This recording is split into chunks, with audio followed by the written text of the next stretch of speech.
Good morning, everyone. Welcome. What is happening? I hate when I do that. Good morning, everyone. Welcome to the Associated Guest. I, as always, am your host, Alfie Animus, here at the Bear in Mind channel. Today. Oh, crap. I clicked on a thing. My bad. I'm having all kinds of testicular difficulties this morning. I apologize. But leftists can't stop self-owning. It's like they're taking courses from Denham's, the queen of self-own herself. We check in with the Hasan, quote-unquote, lawsuit against Pegasus. We get an update on the Karmelo Anthony situation, and if there's time, we'll get into the intentional collapse of Los Angeles. Let's get into it. Jennifer Lopez going viral for this interview. So what's your take? You have to be born in New York to be a New Yorker. Yes! No, I know. Everybody wants to claim our city, but you have to be born in New York. You have to be born in one of the 5 boroughs to... In one of the 50 states, right? You have to be born in one of the 50 states to be an American. And that's it. And it goes beyond that. I would go a little deeper. But... to be a New Yorker. Well, here's the I think that we should expand this thinking. I think that this is a really good starting point. But I have some conclusions I would like to draw from this reasoning. Okay. When I moved here in 2012, Yes. everyone was like, in 10 years you can call yourself a New Yorker. Oh, is that what they said? Yeah, and then I stayed 10 years. Said and guess no what New happened? Yorker ever. No, the New Yorkers used to have this as a rule. That was a rule? Yes, you didn't know about this? No. I didn't get the memo. I did not sign the petition. Let's say I've been here for 50 years. I'm 90 years old. And you go, are you a New Yorker? And I go, no. And then he dies. I have to say no. You live in New York. You take on characteristics of New Yorkers, probably by that time. See, but you should take on characteristics of your surroundings. You have a New York sensibility. This is one of the things that I think is really funny. The way that she expresses this is the exact thing that they demonize with nationalism from other countries. For example, some random person from Africa can't go to Norway and be Norwegian. But if you said that, it's totally different. I pay New York taxes, You pay, yeah, you pay New York taxes. but I can't call it. When you're born in New York is when you're really a New Yorker. So if I've been here for 50 years. What did I just say? Do I need to say it again? See, this is very New York, right here. I said what I said. I meant it. Oh, I bet she what's says the she's next Jenny thing? from the block. Self-love Say you're Jenny from the block. should be a subject in school Masturbation. from kindergarten all the way through college. agree. Because they teach us things intellectually, but an intellectual motherfucker with no emotional intelligence is dangerous. It's a dangerous. You can't teach people to love themselves, otherwise you're going to raise a bunch of little narcissists. Self-love is important, yes. Everyone watching this, love yourself. Put yourself first from time to time. But that doesn't mean... And yes, you are the main character of your story, but don't get main character syndrome, okay? Everyone else is not an extra in your show, okay? They're important too. But yes, love yourself. But don't be one of these people who absolutely hate themselves but act like they love themselves. It's disgusting. Anyway, let's continue. You have to keep going until you become a good person. And there would be a lot of people that never come out. There would be a lot of people stuck in self-care class. I think that this is a great example of why some people shouldn't be able to vote. Now, Yes. I'm not going to say what kinds of people. I'm not going to say the group of people that somebody could be a part of, but I am going to say that there are some people who probably shouldn't be voting. Kamala Harris gets it. I know as President of the United States, Kamala will fight for our freedom. The Kamala. freedom of immigrants and Kamala. immigrant families to chase the American dream. See? Every single time. They want us to be accepting of different cultures. Jennifer Lopez hates poor people. I mean, this is a fact. She's known for being a gaudy, self-interested bitch in every project that she's ever done.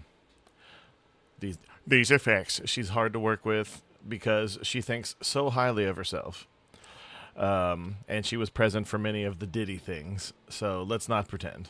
cultures. They only say this kind of stuff whenever it isn't their actual community, it's not their culture. They obviously would feel totally different if it was their culture. They don't believe what they're saying. They're just simply telling you what you want to hear, using your values against you, so they can subvert you and further gain a bigger foothold inside of your environment so they can take advantage of you. How much do you think she got paid for this? Well, probably too much because it didn't work. But yeah, and there was, oh gosh, let me see if I can find it real quick. Hold on. Here, let's play a little bit.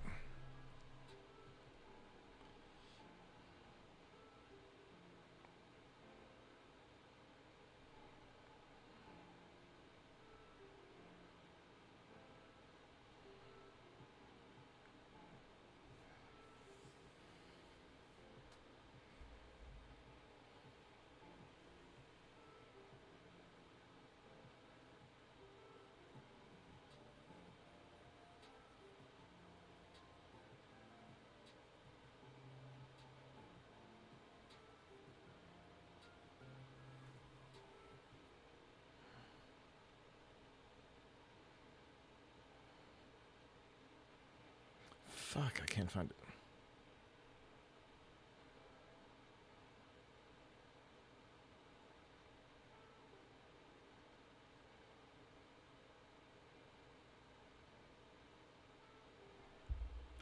Oh, yeah. This thing. So in 2020, if you remember, liberals changed company logos to protest racism. They said that having Aunt Jemima, Uncle Ben, the Land O'Lakes Indian lady, and is it cream of wheat? But they said that it was racist using these caricatures of black people as advertisement.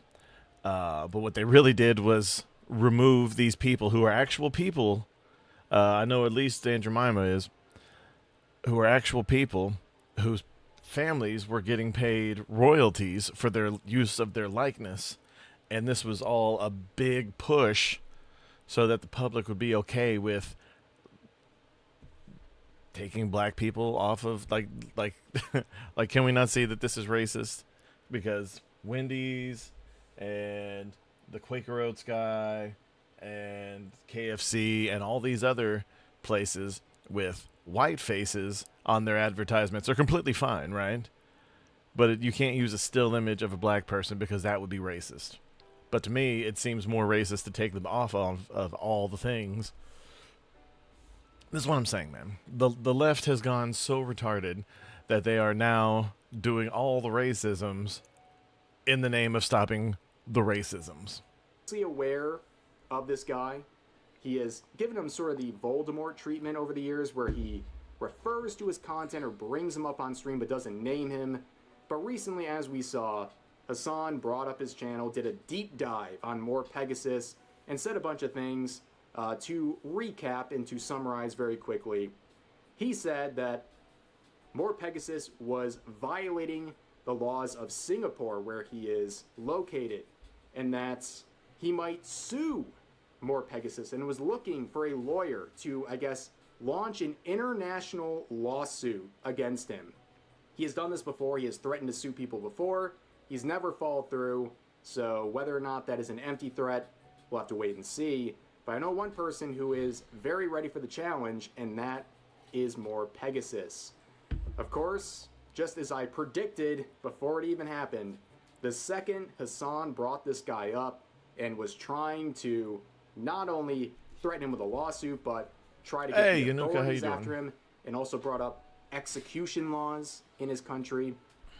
More which Pegasus is would farm this for super content. cringe, by As the you way, can see, Hasan. just one day, he's farmed almost 300,000 views. Now in the business, we call that a 1 out of 10, okay? Whenever you upload a video, YouTube will rank your video's performance versus the last 10.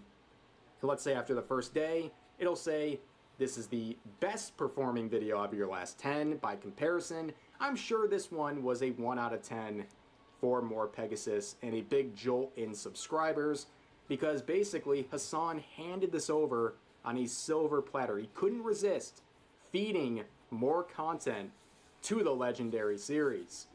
Now, of course, when it comes to views, Pinhead over here is obsessed. Oh, look at his bitty little head. Metrics, including looks like a YouTube fluffy views. clit. So he is getting absolutely view mogged, and I know it hurts. Okay, here is the clip. That was pretty funny. The fact that he used his own thumbnail strategy against him. It was pretty well done. So props where props is due. From his stream that Hasan uploaded on his channel, which only has a fraction of the views that More Pegasus had in response. Hasan getting 135,000 views. Smartly, cleverly, using his thumbnail format. I think that's very funny. Yeah. But he got absolutely mocked. And you can admit that. Like to dislike ratio. More Pegasus like to dislike ratio, almost perfect. Hasan's 6,500 likes versus over 1,000 dislikes. Not very good. And ironically enough, the top comments are all just praising the thumbnail and title, which is very funny because that's the key takeaway. They're not actually taking away any criticism that Hasan was making. They're just noticing the references to More Pegasus, including phrases like demon time. Okay? They are more aware of More Pegasus than Hasan would ever want to actually acknowledge. But with that video, did you see that? Hold on. Want to actually I got duped by the video's title and thumbnail. Thought it would be a rabbit hole where the guy turned out to be an actual criminal. Not so much. Acknowledge. But with diabolical. That video, More Pegasus would respond. It's a long video. It's nearly 40 minutes as I predicted, right? But he makes a lot of points. We're going to focus on two major ones. His response overall and the fact that More Pegasus is very ready for a lawsuit here. If he really wants to lose millions of dollars in a lawsuit and get humiliated in court, be my guest. Right, here we go. Hasan is considering suing Pegasus and requests that Singaporean authorities look into him for stalking, cyber-stalking, harassment, and defamation over his legendary series. Claims that Pegasus caused him grave injuries and that he's terrified, which could impact a potential upcoming trip to Singapore. Okay, before we even start, buddy, you got banned from the UK. There's already like a precedent been set. There's like a 0% chance you can even come here after you've shown open support to 3 different terrorist orgs. I believe what the Houthis are doing is a good thing. 10 toes fucking down. Hezbollah is a paramilitary organization. I don't have an issue with them, let's just say. I can't believe I'm calling him. Let's just say. He's read more books than you could ever imagine. Oh, you want to see a Houthi musical? I know they're singing, but I'm seeing just guns and shit. This isn't a music video, Hasan. America deserved 9/11, dude. Fuck it. I'm saying it. Yeah, kill them. Kill those motherfuckers and murder those motherfuckers in the street. Let the Hold on, we got to pause because we can, in fact, get flagged for Hasan being the worst. He won't get flagged. He won't get flagged at all. No. Not until there's national news coverage, and even then, he's still sometimes there. But us, anyone else, we can get flagged for what he says. streets soak in their fucking red capitalist bloods, dude. Yeah, I mean, they have like a... Are you telling... Oh my god, he's so based. Like, you know, that kid that everyone knows growing up who was trying so hard for someone to like them to where they would even turn against their bestest friends if someone who they deemed slightly better came along and could have been their friends. They would completely gut you or throw you under a bus just to have a moment to where that person said, oh, hey man, cool hat. Telling me that there's countries out there that wouldn't want to invite Hasan with open arms into their borders? You gotta be kidding me. Yeah, this guy is a lunatic.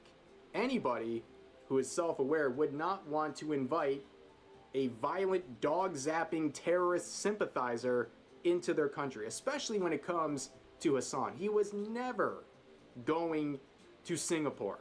Never. So now he's acting like he's terrified, that he's been gravely... Isn't Singapore what all those people went to Cuba and did? They threw on a concert and sang for the poor? Anyway, I know, that was horrible. ...injured financially by More Pegasus, just so he can try to spark the arm of their law enforcement to go after his critic, More Pegasus.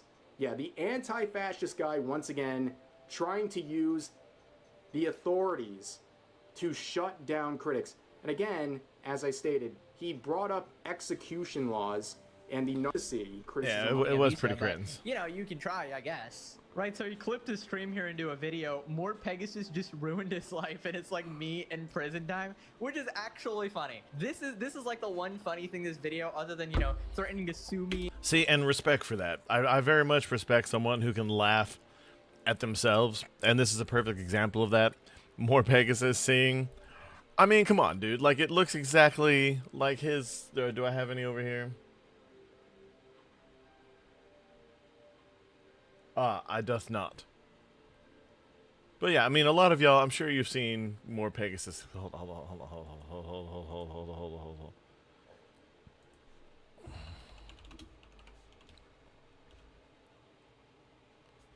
More Pegasus. Exactly. I mean, it was so funny that he even used it himself. But that's pretty damn good. I mean, that's pretty much what he does. He shows a picture of who the video's mostly about. Oh, look, it's the exact one that he did. Okay, so it's not as creative as I thought. He was using actual things that he actually used himself. That's okay, but still, you know, props where props is due. Well done, Diddy Piker. Beaten up and executed. That's like weird, but like that is the one funny thing Hasan did. You gotta give credit where credit exactly. is due. It was funny to take the format. I've talked about More Pegasus, I think, 3 times on the channel so far, and I yoink the style for thumbnails because it's just related to this guy. Everyone knows it's basic and it's good. It gets to the point. Background, the picture of whoever he's talking time against, as we say about Hasan's video. But let's continue on with a different section of More Pegasus's video. Assaulting communication or publish any identity information of the target person or a related person of the target person. Oh my God, you're... I think we already saw this part. More Pegasus and his commentary against Twitch streamer Hasan Piker. He's made 300 videos on him. Considering he lives in Singapore, is he violating any laws regarding harassment? No, More Pegasus is highly unlikely to be violating any harassment laws because his videos constitute transformative public interest commentary on a prominent public figure rather than targeted personal abuse or doxing required for legal action. Wow, almost like... I mean, first of all, More Pegasus already has welcomed the lawsuit, but also apparently talked to a lawyer in his country, and it basically has nothing to worry about, which every sane person knows there's nothing to worry about. Also, all the things that Hasan was talking about was completely disingenuous when he was interpreting the laws. You know, legal eagle Hasan Piker, who would have thought that guy would not have good legal interpretation? But he was saying that what was happening is stalking and harassment. Little did he know, even though he said the words, he didn't actually pay attention to them. All these things have to stem from primarily illegal actions to begin with. And we're not even getting into the fact that he is a public figure and this stuff is allowed. But Hasan also was reading laws about sending physical mail. Oh, shit. You ever start looking for something and you forget what you were looking for? Could that be a YouTube video? Nobody, I don't think so. Like, he's just been circle jerking this complete fan fiction. Under the Protection from Harassment Act, standard internet commentary and criticism are legally protected as long as they don't cross into specific criminal thresholds. Analysis of Pegasus versus Hasan, legal context, they are strictly reactions to public live streams and public controversies. Wow, who would have thought that commenting on public clips is actually allowed? Why POHA doesn't apply to his commentary, lack of direct target intention. For POHA to apply, an individual must use threatening, abusive, or insulting words with specific intent to cause the person harassment, alarm, or distress. Pegasus uploads standard YouTube videos to his own channel for a broad public audience rather than spamming Hasan's private inbox, tagging him directly to incite real-world harm, or sending threatening messages. Oh, yeah. I think they started around the same time, actually. because I do know that Nux used a lot of his clips. But yeah, I mean, they were both, I mean, to an extent, they inspired each other. But I think Nux edged him out just a little bit because Nux has been, you know, in this particular, in the political sphere, a little more than Pegasus. I mean, Pegasus isn't a political streamer. He's a drama tuber, or whatever you want to call him. But he goes where the big drama is. And right now it's just Hasan. I mean, plain enough. But yeah, no, I do agree. And Hasan is getting closer to 1,000% fucked. And you know the funny thing is, his fans are sending me threatening messages. The public figure defense, Hasan is a massive public figure and political commentator. Yeah, let's not gloss over the threatening aspect. Hasan said over and over again, Pegasus was threatening him. Of course, he can't cite a single example, despite having a catalog of hundreds of videos. He couldn't find a singular example. He also couldn't find a singular example of him defaming Hasan. But also, if we want to talk about threats, we know. I mean, and we know that all Pegasus does is he'll play something that Hasan actually said, and I would say at least 90-95% of the time, it's completely in context. I have found one or two over the course of the Legendary series, which has been, what, over 100 episodes, where it's been a little out of context, but not enough to really change it that much. You got the gist. One of them was actually way worse than he had said. I can't remember what it is off the top of my head, but whose community is launching threats? That's obviously Hasan's community. You talk about the guy, you're gonna get threatened and harassed nonstop. That the second you make any criticism, whether it was today or 5 years ago, you're forever a target for these loons. Under POHA, a court requires whether a person's behavior was reasonable given the context. Critiquing, mocking, or analyzing a media personality's public output is legally recognized as fair comment and standard political social expression. Oh my god, do not show this to Hasan fans. They are about to have a fucking meltdown. They don't want to see it.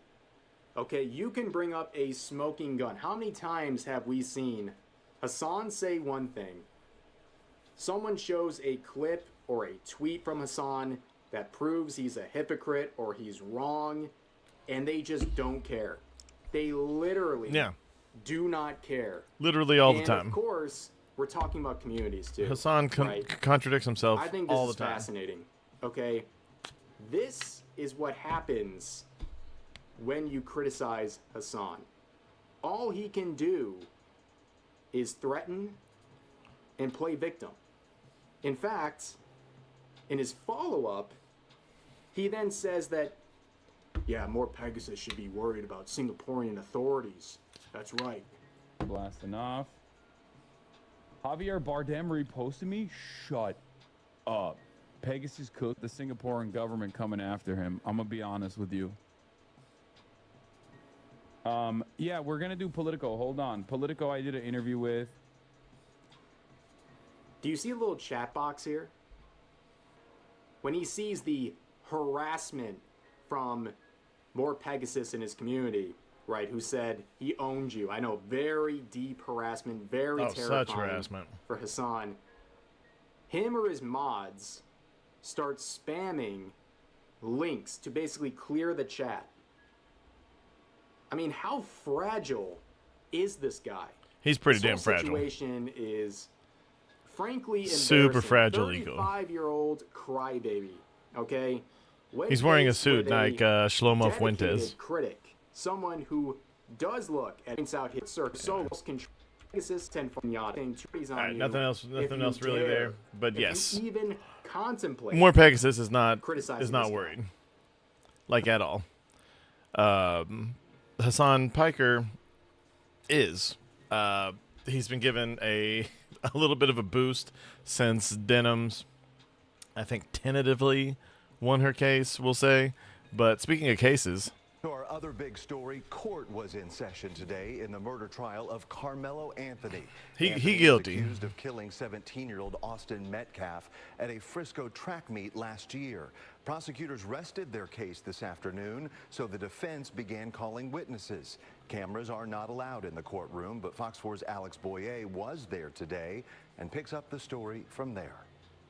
You know, it's been a very long week for everyone involved in this case. The judge chose to hold another full day of testimony on a Saturday. I can tell you that a key witness burst into tears on the witness stand, and the prosecution rested its case just before 3 p.m., calling fewer witnesses than expected. Now it's the defense's turn to present its case. Another emotional day of testimony inside the Collin County courtroom where 19-year-old Karmelo Anthony is on trial for the murder of 17-year-old Austin Metcalf. Eddie immediately starts crying. You know, the attorney goes up there and gives him Kleenex. Court TV anchor Cody Thomas has been inside the courtroom watching the testimony. Thomas is talking about 18-year-old Eddie Parra. He was the Memorial High School student the defense maintains was the reason Anthony was at the Memorial High School tent that fateful day. The defense has referred to Parra as Anthony's friend, but when questioned by the prosecution, he didn't define their relationship that way. We finally hear from Eddie, and Eddie all but says that we weren't really that good of friends. I just knew this kid because he was dating my what he called his cousin, but a childhood friend. Eddie's testimony, coupled with everybody else's, doesn't seem like he had any reason being under the tent at all. But on cross-examination, the defense showed the jury several photographs of Parra and Anthony hanging out and seemingly having fun. Parra maintained they only hung. I mean, I've had to hang out with people I don't like a lot. Now, when Anthony's then-girlfriend was around, calling her the common link between them, defense attorney Toby Shook asked Parra to demonstrate on him how he remembered seeing Metcalf shove or push Anthony before the stabbing. But it was when Assistant District Attorney Bill Worski asked Parra to describe the deadly encounter between Metcalf and Anthony that he broke down. Then when Eddie describes it, when he lifted up his shirt and saw the hole, like he said hole, not just a wound, a hole. So that kind of gives you an idea maybe how big this wound was, this stab wound. The state's last witness. Yeah, I heard on another video there was a piece of his heart stuck to the knife. Absolutely insane, bro. Was Dr. Elizabeth Ventura, the Collin County Chief Medical Examiner who performed Metcalf's autopsy. Metcalf's parents and other family members stepped out of the courtroom prior to her testimony.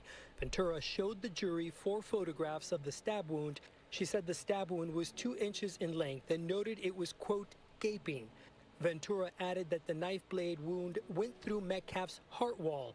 She said the injury was not survivable and ruled the official cause of death, stab wound of the chest, manner of death, homicide, meaning it resulted from the intentional actions of another person. And it was intentional. The state rested after calling 21 witnesses.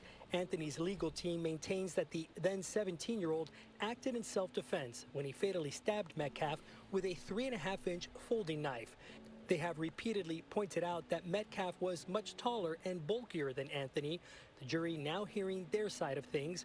I talked to a criminal defense attorney not involved in this case. What they're going to want to do is have witnesses that can establish exactly what was going on, what words were said, what actions were taking place. Defense is going to want to say that this was self-defense, and they're going to want to get those specific actions and words as well. And the defense called 3 witnesses to the stand to testify before the judge called it quits for today. It's too soon to tell if Karmelo Anthony will testify on his own behalf. Keep in mind that the burden of proof is on the state. I can tell you that court resumes on Monday at 9 a.m. In Collin County, Alex Boyer, Fox 4 News. So as you just heard Alex say, we will have gavel-to-gavel coverage of this court. Gavel-to-gavel. All right, so I asked, did Karmelo Anthony use a public defender? Yes. In his high-profile murder trial, 17-year-old, well, now he's like 18. Karmelo Anthony, the Texas teen accused of fatally, he admitted to it, fatally stabbing Austin Metcalf at a track meet in April of, it's been a whole year, Jesus. Requested a court-appointed public defender after submitting an indigent packet to the Collin County Court. This has caused considerable controversy, considering while the family managed to raise over $500,000 in community donations for legal fees, public discussion on Facebook and other social media sites highlighted how these funds were managed, leading to him ultimately being granted indigent status and a taxpayer-funded lawyer. He was represented in court by Derek Walpole and lead counsel Mike Howard.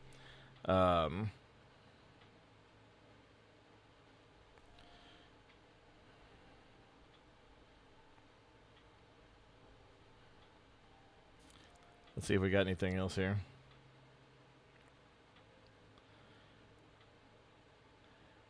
Yeah, and people were upset because the jury selection, there were no black people picked, and that's because all the black people that they had in the selection process all said that they could not be objective, that they could not send that young black boy to jail. Absolutely insane. No one talks about that, though. They just said that no black people were allowed, and just know that white people, especially suburban types, they'll more likely vote in his favor. The 8th. The trial adjourned late Saturday afternoon, and testimony will resume this morning. The defense team has begun calling its witnesses to build up the self-defense narrative. Faces 5 to 99 years. That's quite a gap.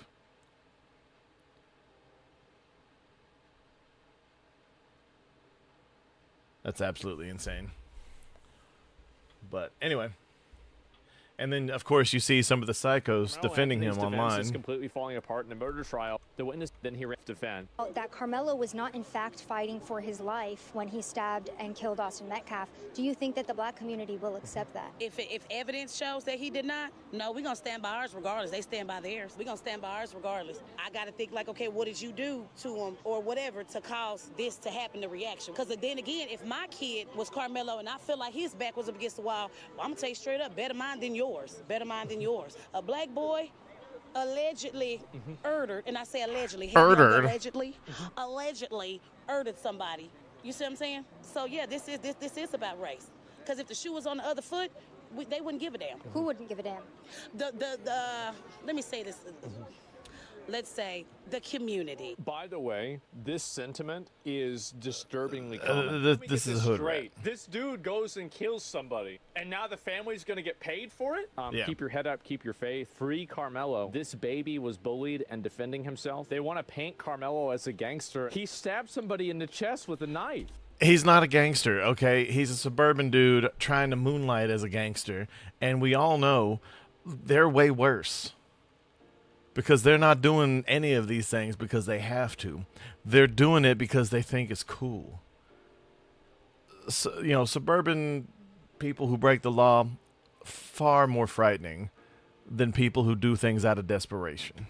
What are we doing here? This is a big problem. It's a huge problem. If Karmelo Anthony was the one stabbed and killed by Austin Metcalf, they wouldn't give a damn. Nobody go to a track meet to murder anybody, okay? Come on. That's an accident, self-defense. That's what it was. First-degree murder? Come on. The amount of this is so... Just so you know, all murder is first-degree murder in Texas. Common. They did this with O.J. Simpson, too. Justice system always over-respond when it comes to us.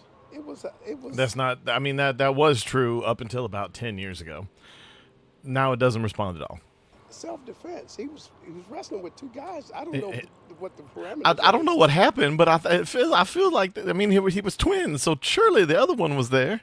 But it was two people, 2 against 1. That's self-defense. That's not self-defense. It is. There's no defense to this. That's not self-defense. There was no wrestling. Moment in Karmelo Nothing. Anthony's murder trial, tears started flowing as prosecutors played the body cam footage of paramedics trying to save Austin Metcalf from a fatal stab wound. And also for context, there were multiple witnesses testifying today. More than 10 of these students and teammates. Students testified that Austin Metcalf repeatedly asked Anthony to leave. Several recalled Anthony responding 15 "Touch me times. and find out." Metcalf tried to avoid a fight, Which is an invitation. Apparently an invitation to a stabbings. telling Anthony, quote, "Dude, I'm not going to fight you at a track meet. They testified that moments later, Anthony pulled out a 5-inch folding knife from his backpack and stabbed That's so sad. Metcalf I mean, in the chest. he looks like The a witness prick, replied, I see the hole in but his the kid didn't chest and deserve to blood. die. He Not for starts this. screaming for help. The thing is that they could literally watch Karmelo Anthony stab this dude to death, and if he said that, you know, he felt nervous or something like that, they would still let him off. They're literally just racist, and they're going to show preferential treatment to people that are their race every single time. It's that simple. Like, they literally say it. They just said it there. And obviously, by the way, this isn't, of course, all black people or all white people that do this, but I think that very clearly one type of this is very more accepted to be said out loud, and it's a huge problem. Yeah. The OJ trial was the same thing. And let's just point out right now. Look, a little side tangent. A dumbass jock died tragically. He fell out of the back of a truck on a very windy road drunk, because teenagers are fucking idiots, especially popular ones, especially jocks. However, it's always funny the people who pretend to miss them the most. And he was a decent dude, as far as I remember. He was always, you know, I mean, he wasn't ever bad to me, but he was a dumbass. And he fell out of the back of a truck, drunk. And that very weekend at a party, his longtime girlfriend, I mean, they had been together for like half a year, and that's forever at that age, was getting all kinds of railed, being like, oh, I miss him so much. Anyway, continue on. On election night, Ryman was sobbing after her blowout loss to Spencer Pratt, but practically, mathematically, and possibly, she's now surging ahead, specifically with batches of mail-in ballots, to which initially Trump found suspect. He's doing because well. it is. It's 100% You have a rigged suspect. vote out there. That's the problem. The votes are rigged. But now, completely calls it out. Your elections in this country, we're like a third world country. Your elections are crooked, and you're crooked, and Meet the Press is crooked, and so is ABC, and CBS, and CNN. You're one-sided crooked networks. All right, let's call it quits, because I've had enough. Thank you, darling. Have a good time. Mr. President, let's please. I traveled all the way to Wisconsin. I've sat in the rain with you. I know. I've given you enough time. You ought to straighten out your press, because you know what? Mr. A President, country can never be great with a dishonest Listen, press. we Come on, let's traveled go. all the way to Wisconsin for this interview. As if traveling all the way from Wisconsin validates any of your BS claims. It's just insane that what would have gotten you banned on all social media mere years ago is again being desperately suppressed by the mainstream media everywhere, as Ryman is now beating everybody, not in all the mail-in ballots.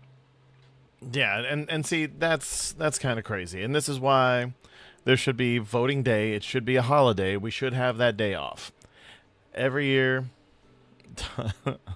we get that one day in November to where we can all take off and vote. And we should have primary day as well, I think. But yeah, every year there should be primary day, and then there should be voting day every year that there's an election. Everyone should have off. It should be a federally recognized holiday. We even have it off on years like even if there, I don't know if there's no elections on the odd years, but we should have it off every year, just so we know. And you can either utilize that time and vote, or you can utilize that time and make final preparations for Thanksgiving. Either fucking way, or go to the beach if the weather permits. But and then same thing for primary day. Primary is usually in June, and since no one seems to want you to have. I'm not gonna say that. That can get me in trouble in my real life. Okay. Anyway.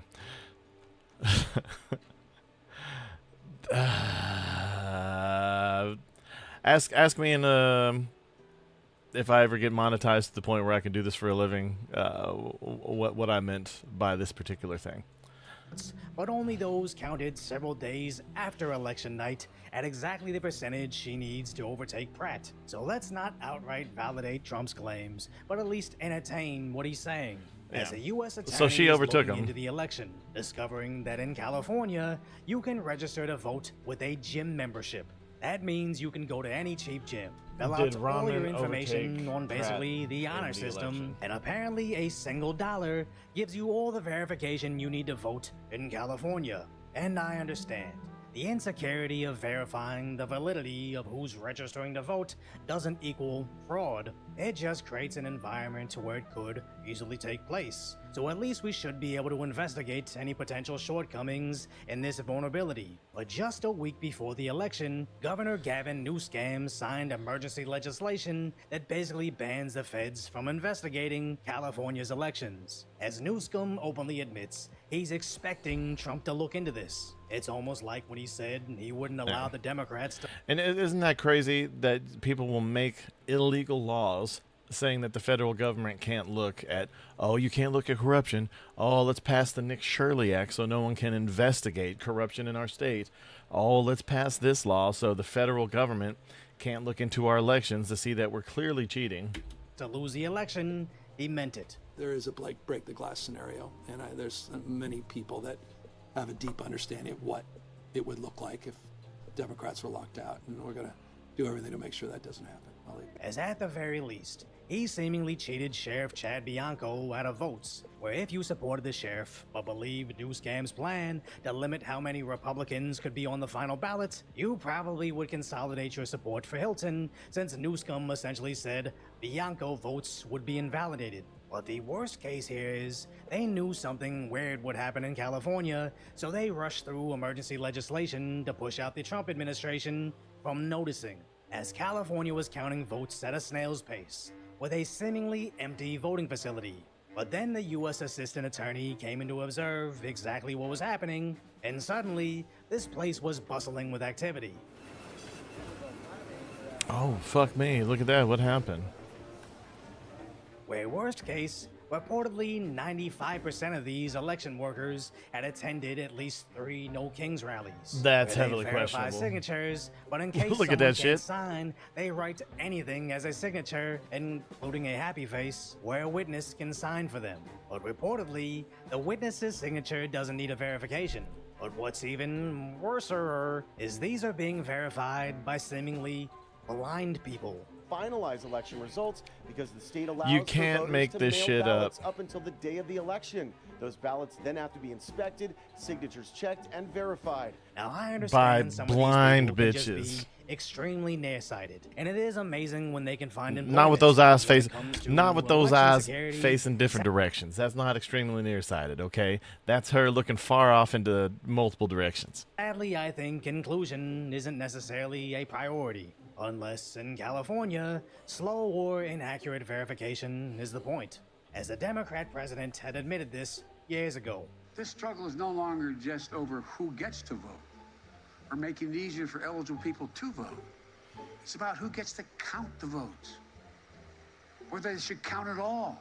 And by all means, each party I can mean, have their own you gotta love when they say strategy. the quiet It's part just out loud. suspicious that the same party that doesn't want voter ID places the validity of voters in the hands of Planet Fitness and signs emergency legislation 1 week before an election, protecting their voter rolls from federal investigation. And then when the third place candidate suddenly makes a comeback with mail-in ballots, but not all the batches mailed in, just the batches counted several days after they saw her falling 10% behind, and when apparently there were only 291,000 outstanding votes, but after a day of counting, they magically were expecting 311,000 more votes. Again, we're not validating Trump's claims, but even the left has to admit, this is suspicious. Where several concerned citizens are taking to social media to show the stacks of other people's ballots being mailed to them. I know that there are rentals that have 30 plus ballots going there, and who knows what's happening to them,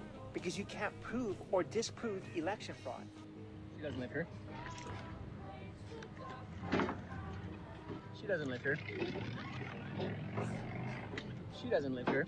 and even sending California ballots to residents in Georgia. My dad, who hasn't lived in California for 16 years, received a ballot sent to his Georgia address. Not forwarded, but sent to his Georgia address. That's so many crazy. other people, I've seen it on Twitter, in my comment section, on other social media platforms. So many people have gotten either multiple ballots, they've gotten ballots for themselves, differentiating between their maiden name and their married name. People have gotten ballots for their children when they've never even registered to vote in the state itself. With many even discovering 26 voters registered to an empty parking lot. Just home to a porta-john and a giant empty parking lot, we have registered voters. 26 registered voters for this exact location. But none of that Hey, it's private matters if they property. You can't never know. stop ballot Could be drop-off underground. boxes from Yeah. being burned. It's almost like California has a major issue with their mail-in voting system, from how they register the voters, to who they issue ballots to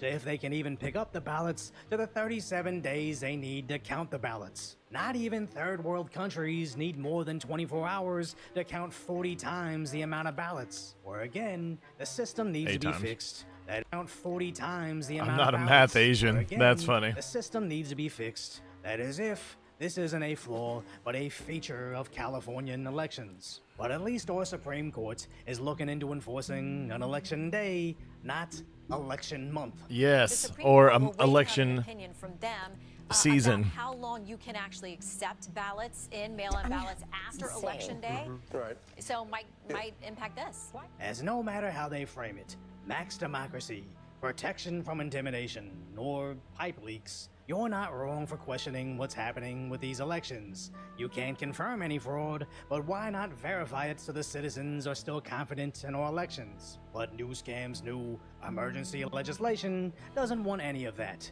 as this is the same scumbag governor that couldn't stop from seemingly dancing at the idea of land grabs after mass fires decimated his state. So if you appreciate my concise, light order commentary on the tragic status that is. All right, and I know. Well, folks, I know a lot of y'all don't like the ever thickening eyebrows and ever darkening hair everywhere except for his face of Ben Shapiro.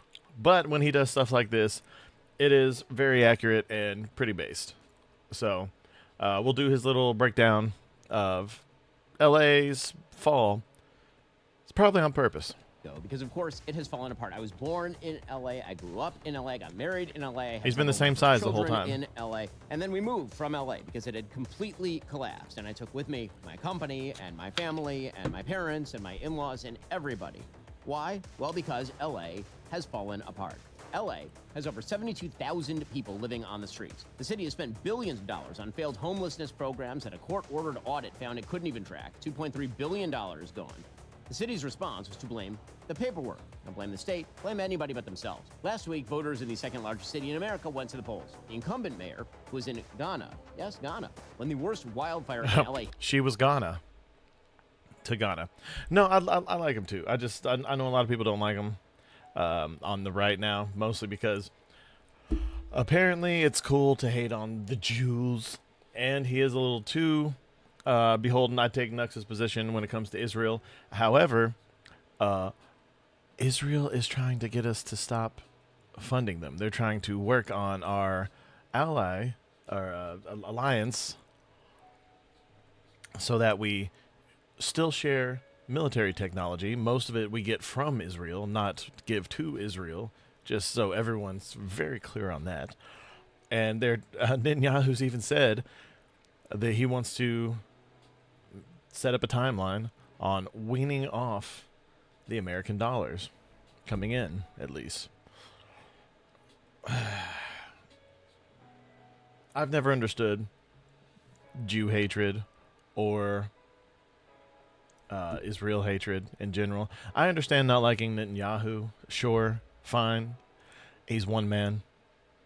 But hating a whole country or a whole people is insane. But I might be biased because I have been beat up for being Jewish, even though I'm not Jewish. Apparently, when you have a head the shape of Adam Sandler's head, you're funny, you're good with other people's money, not your own, but you give good financial advice. Apparently all these stereotypes With all these stereotypes combined, I am Captain Jewboy. History tore through the Pacific Palisades and killed 12 people. She is cruising to a November runoff and probably a win. At the time of this filming, with roughly half the votes counted, Karen Bass has about 35% of the vote. Meanwhile, her closest challenger is Spencer Pratt, a guy who got so pissed off about his house literally burning down that he threw himself into the race to do... I truly hope that it's not over for him. Because while I don't know how well he'll be or if that guy's an alien or not. I mean, look at this. Look what is going on here. Almond. Anyway, I really want to see what else Spencer Pratt would come up with. But then I truly think that he will continue to put forth videos even if he loses this primary. I hope he doesn't. I hope he wins the whole thing. But we'll see. The most basic things, like keep his kids safe, clean the streets, and stop crime. And he's stuck at 30%. So here's the question you should be asking. How does a city get so broken that Spencer Pratt has to run against an extremely crappy sitting mayor, and she will still probably get reelected, despite her failure to deliver for the city's citizens on every single front? The answer is years and years of terrible candidates followed by terrible policies. The predictable result is a totally dysfunctional one-party rule. 25 years of one-party rule, to be exact. The story of how LA got here is the story of what happens when elections stop producing accountability. If you're not careful, it can happen to your city, too. Now, again, I'm saying all of this as a distant observer from Florida, but I still care about what happens in LA because I have friends and family in LA, and the place keeps going down the toilet. The fundamental law of democratic governance is not complicated. Politicians respond to incentives. When they are vulnerable, they do what they are supposed to do. When they are invulnerable, they do whatever they want. This is not a controversial claim. It is just basic politics. It's why monopolies produce bad products and why the DMV has a line out the door. Well, LA is a monopoly. It's been a monopoly for well over 2 decades. The city council is 15 members. Nearly all are Democrats. The county supervisors, almost all Democrats. The mayor, Democrat. The California governor, Democrat. Sorry, I forgot my Attorney General, water. Democrat for well over 2 decades. The city council is 15 members. Nearly all are Democrats. The county supervisors, almost all Democrats. The mayor, Democrat. The California governor, Democrat. The state attorney general, Democrat. Both U.S. senators, Democrat. The entire federal congressional delegation from L.A., Democrats. Well, when one party And all controls very every corrupt. single lever of every institution at every level of government, what you typically get is not amazing governance, at least where Democrats are in charge. What you get instead is a feedback loop of failure where nobody is ever held accountable because nobody ever threatens the accountability. Or they fail upwards like Gavin Newsom, Karen Bass, and Kamala Harris. The voters have nowhere to go. The politicians know it. Now, the left will tell you Democrats rule L.A. because L.A. voters are just smart and enlightened, and they love progressive governance. The evidence on the street, literally on the street, under the tents on Skid Row, and under the medians on the 405, suggest otherwise. For socialists like Karen Bass, chaos on the streets is not their concern. The objective is never to shrink the problem. It's to expand the state's role in managing it. Okay, so some brief history of L.A. The last Republican mayor of Los Angeles was a man named Richard Riordan. He left office in 2001. I was 17 at the time. He was a businessman, not a career politician. He was elected in 1993 in the aftermath of the Rodney King riots and the economic collapse of the aerospace industry. He was elected during a crisis because crises are typically the only time single-party cities occasionally let somebody else have a turn. Think of Rudy Giuliani in New York after decades of Democrat governance. Richard Riordan was a political moderate. He was pro-choice. He worked across the aisle. He expanded the LAPD. Crime dropped. The economy recovered. He was reelected in 1997 with over 60% of the vote. By any And that's usually how it happens. Giuliani also had a similar boom. reasonable measure, his administration was pretty good. Term limits pushed him out. LA has not elected a Republican mayor since. Well, since he left office in 2001, median home prices increased from the mid-$200,000 range to over $900,000 in 2026. Homelessness ballooned from the Skid Row to over $900,000. Hold on, was that Median home 200,000? prices increased from the mid-$200,000 range to over $900,000 in That's 2026. median home Homelessness prices. That's ballooned the from middle Skid Row average. concentration of people to a county-wide reality. There are now Well, it's not really an 43,000 average, but- homeless within the city limits of LA alone. LA County, as we mentioned. Isn't that like the average is you take all the numbers, average them out, and that's what you get. So if there's stuff hanging on one end, it pulls the average closer to that end. Where the median is, you take the highest number, you take the lowest number, and you go directly in the middle. So that's what that means. Well over 70,000. Not necessarily The an city has average. spent I'm billions pretty sure. on programs that produced no measurable reduction in the homeless population. Make sure. Oftentimes, that's literally because they are so I know I'm a incompetent, nerd. They don't have any data on all the programs they fund. Crime spiked, leveled, spiked again. Drug overdoses, albeit accelerated by the arrival of fentanyl, surged by over 1,650% between 2016 and 2022 alone. Sanctuary policies have led to a peak population of nearly 3 million illegal immigrants, to exacerbate the giant logistical strain on an already incompetent city government to figure out how to accommodate that mass influx. And of course, the city's budget has ballooned. All the while, everything got worse. In 2001, the city budget was $4.4 billion. In 2026, it is $14.85 billion. Non-adjusted for inflation, that's a tripling over a quarter of a century. Even adjusting for inflation, it doubles. 24 years, one party. These are the results. The left response is the same always. We need more time. We need more money. And the correct response would be, you had a generation and billions of dollars. You should not get more time. You should get... They created more red tape so that less can happen. They can pay more people to get less done. That's all that means. A different party. We'll get some more on... Which is why it's not a good thing when people include government workers and government offices in the jobs that they create. Yes, it's good to have a government pension plan. However, it has to come from somewhere, which is usually your tax dollars. On this in just one moment. First, it's trying they need online prices affordable 5 head-on 200 terabyte light. So, how did LA surrender itself totally to the Democratic Party? Slowly, and then all at once. Typically, there are two factors that people point to when they discuss the movement of California as a state from a purple state to arguably the deepest blue state in America. First, Proposition 187, and second, imagine that, the 187. Industry. In 1994, Governor Pete Wilson, a Republican, pushed forward Proposition 187 that barred illegal immigrants from using non-emergency health care, public education, and other services. That proposition did pass with almost 60% of the vote. It was immediately challenged in court. Now, there are lots of interesting arguments over whether Prop 187 or the overruling of Prop 187 impacted future vote and future demographics. In other words, was it Latino and white liberal backlash to 187 that shifted the voting over to the Democrats, or was it the fact that California could no longer deny services to illegal immigrants, and that helped drive demographic change in the state? Well, while all of that was happening, something else really, really important happened. This one has been wildly undercovered historically. SoCal, Southern California, the LA Basin in particular, was a Republican stronghold for a long time. Why? Well, it was home to a massive aerospace and defense industry. Companies like Lockheed, Northrop, Hughes Aircraft, McDonnell Douglas, Rockwell, they were all located there. And the workforce of these companies, like tens of thousands, hundreds of thousands of people, basically Eisenhower and Reagan Republicans. Well, after the Cold War, federal defense cuts destroyed hundreds of thousands of jobs. So a lot of the Republicans living there left to follow jobs elsewhere, Nevada, Arizona. Those people were then replaced by voters who were disproportionately immigrant voters. The demographics of California and LA in particular changed. And then, in the 2000s, things got worse because the courts got involved. In 2003, the ACLU filed a lawsuit. It was called Jones versus City of LA. That suit argued that enforcing the city's ordinance against sitting, lying, and sleeping on public sidewalks constituted cruel and unusual punishment when no adequate shelter existed. And the Ninth Circuit, being totally crazy, agreed in 2006. Again, the idea was that the Constitution of the United States, framed by the founders, mandated that the government leave you to live on the street. The settlement that followed effectively prevented the city... And stuff like this was the start of, it's okay to be that horrible thing that you are. Whether it be, it should be okay to be blind. Why do you want this blind person who's completely content with being handicapped and walking into walls and shit? Why would they want to be anything but blind? Why would you put a negative emphasis or stereotype on blindness as a whole? Because people don't want to be disabled. They cope with it, as you should, and they try to think of the perks, the benefits. Normally government-based. But yes, if someone like Mr. Beast comes along and has a wondrous surgery a cataract surgery, and he pays for people to stop being blind, at least legally blind, then that shouldn't be something that's looked down on.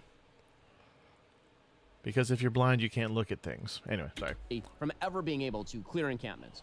The ruling didn't say the city couldn't enforce sidewalk laws. It said that the city could not arrest someone for sleeping on the sidewalk, quote unquote, if there was nowhere for them to go.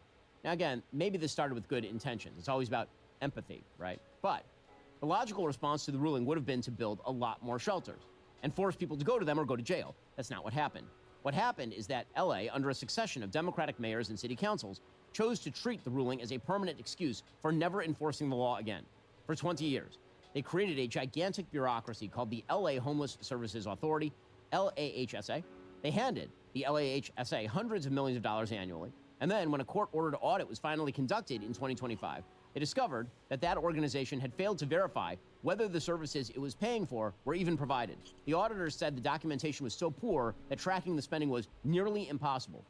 $2.3 billion over 4 years, 47% of program participants exited back into homelessness, only 22% found permanent housing.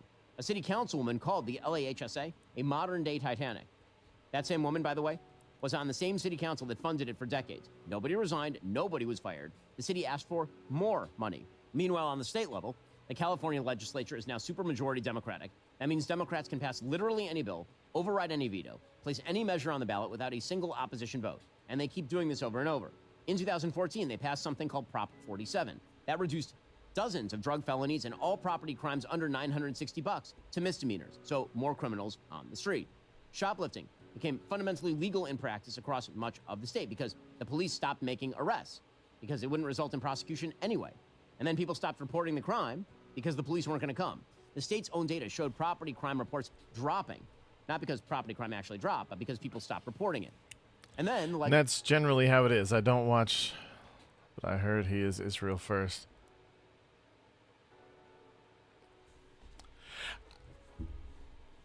I really can't. I really do just think that people see him as a Jewish person and assume that he's Israel first. That, and he is literally, like, you know how Nux will say things like, we need to stop sending money to Israel, or I'm not the hugest fan. I think he said, Nux said a couple of things negative about Netanyahu. Shapiro doesn't do that. That's the main thing. I think it's just because he's never said anything negative about Israel as far as I can remember. I don't watch him a lot anymore. I used to watch every show. But I don't know. For a little bit there, I just kind of lost interest because I just kind of lost interest, I guess. But I'll still catch when he does something like this. Or if they explain, you know, or if he's talking about Candace Owens or Tucker Carlson or anyone else that I'm not a big fan of. Because it is nice to see different varying perspectives of people who used to think that they were friends now being very much not friends. But no, I don't. I think it's just because he's a big defender of Israel, not to the extent of, say, Lindsey Graham, but I can't recall him saying anything negative about Israel or Netanyahu, and that's, I think, is the only reason that people think that. But then again, a lot of people think it's okay to just hate Jewish people because they're Jewish, and be like, oh, I meant oh shit, what's it called? Zionist. I meant Zionist. No, you meant Jews. The legislature passed Prop 57. That gave early release to thousands of prisoners classified as nonviolent, a classification that, under the bill's language, could include people convicted of rape by intoxication, drive-by shootings, and human trafficking. Voters were told it was for low-level offenders. It was most definitely not. LA has a budget that now approaches $15 billion annually. It has a structural deficit. It just cut nearly $200 million in homeless funding, while homelessness remains essentially unchanged from where it was a decade ago. The city's response to the Palisades fire has been to commission reports and hold hearings and point fingers at the fire department and point fingers at the water department. Yeah, point fingers at the water department that you wouldn't let hold a reservoir. Point fingers at the fire department that you've made massive cuts to and kept people from being firefighters because they're white. Just look at Adam Carolla's coverage on this. He had to wait, I think, 7 years after he signed up to be a firefighter, whereas anyone else, if you were a woman, black or black woman or trans or whatever, you could sign up Tuesday. Nobody points at the 24 years of one-party governance that left the city's infrastructure, hydrants, reservoirs, and emergency management systems in a state of institutional decay. When there is no opposition, no one can do the pointing. There is no one to create the threat of change. Again, notice the pattern. Last summer, LA saw days of riots, vandalism, looting, arson, attacks on law enforcement in the name of anti-ICE protests. People were literally throwing bricks at cop cars. The city estimated $20 million in damage. So what did Karen Bass do? Well, she condemned all ICE raids and opposed deployment of the National Guard. For Democrats, the problem isn't the breakdown of order, it's the people who try to restore it. The California Attorney General is the state's chief law enforcement officer. The current AG is a man named Rob Bonta, who's appointed by Gavin Newsom, and now he's been elected in his He's own got right. the same hair. Bonta describes himself as an activist elected official. Christ. He has litigated against the Trump administration on immigration, on environmental policy, on transgender protections. He's been aggressive on every issue that really gets the progressive donors excited.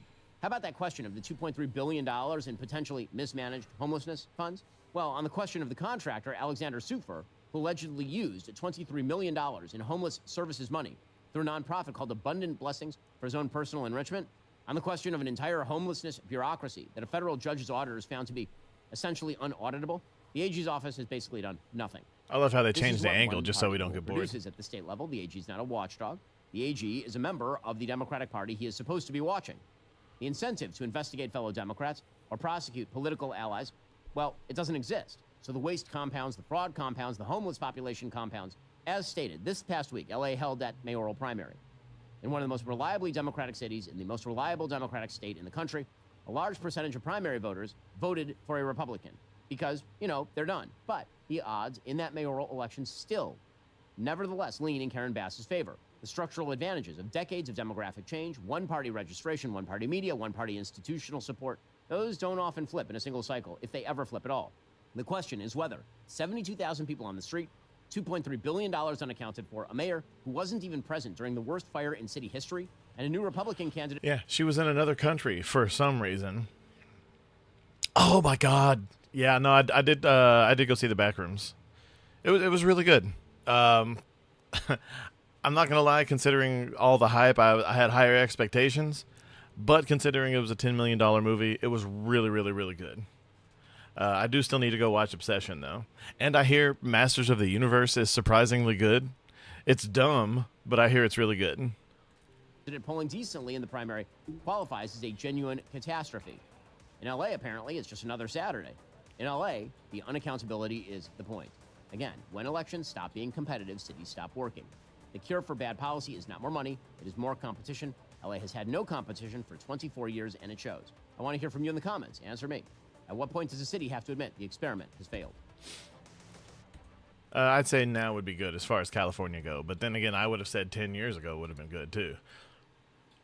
This is a complete outsider, but you see enough news reports, you see the state of things. I feel bad for Captain Clark, though. No, I agree. He looked really, really sad when he got his face ripped off by a giant version of himself. I am curious of a couple of things. Hopefully they'll talk about them in whatever lore-expanding sequels or spin-offs or what have you come about. If I was the kid who made this, I would milk it for all it's worth. Especially, like, do it right and do it well. Hopefully they give him even just double the budget so we can have a more convincing monster. Or just do more with the actual monsters in this. No, that's not. Oh yeah, okay, I got you. Captain Clark. But no, that's it was a pretty good movie though. I do still need to see Obsession, and again, like I said, Masters of the Universe I hear is really good, but it's also unfortunately bombing, which is something you really don't want to see when you, because from what I hear, it's been pretty good on like a Thor Ragnarok type of scale, but slightly more accurate. Idris Elba is always great when he's on screen. He's the only person I recognize from that movie. But I hear it was all really, really fun and really entertaining, and that's really all. And Jared Leto wasn't the worst part. He was actually probably the best part. Besides the soundtrack, which I also hear was great. But yeah, no, and I really want to see Obsession. If I don't go see it next weekend, then I'll probably just have to catch it on streaming, unfortunately. But I don't know. Could be cool. But anyway, guys, that is it for me today. I got to get out of here. I got to catch an Uber. Truck's still in bad shape. Waiting to hear back from that. But in the meantime, guys, I hate to be the guy that asked that. Look at the new Spyro trailer. Okay, hold on.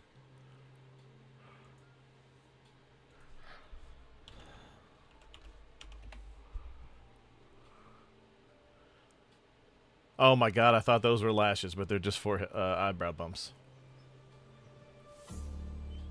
In a realm beyond, there are little birdies that also have eyebrow extensions.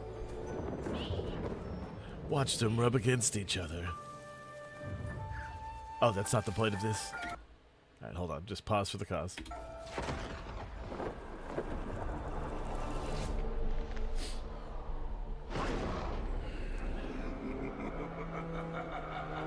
A new evil rises. A legendary hero.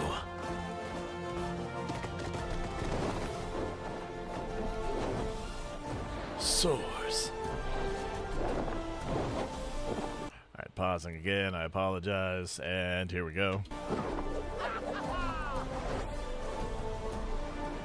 Is Elijah Wood still doing the voice? That'd be awesome. A mountain shaped similarly to that staff from before. Spyro, a realm beyond. Alright, pause it again. Okay. Alright. Alright, I see you, Spyro. See, and stuff like this, I kind of like, just because... Fable. We'll see later. Very excited about this. No, that's Tom Kenny. Elijah Wood is from Legend of Spyro. Still, you know,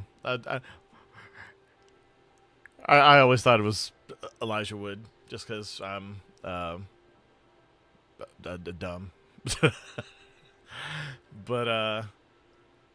But no, Spyro's really cool. I like when they can bring a PlayStation 1 era or a PlayStation 2 era character or franchise to the modern age and still keep him kind of cartoony looking while very clearly visually improving everything.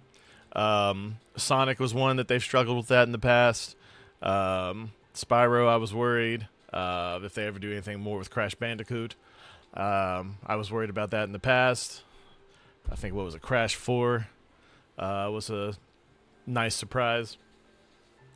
But I like when they can do that. It's clearly happened with Mario over the years.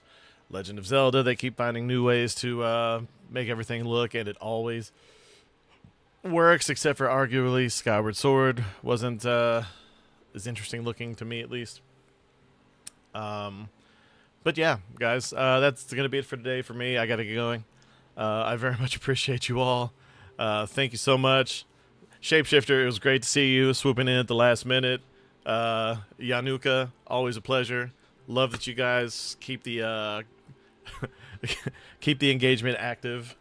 And I just love hearing from you guys. You guys are the best. But until next time, I'm going to like that. Make sure you like my video. Make sure you go show love to some of the people that I've represented here. They work hard. But anyway, until next time, I've been Alpha Animus. You guys have been awesome. This has been the Association.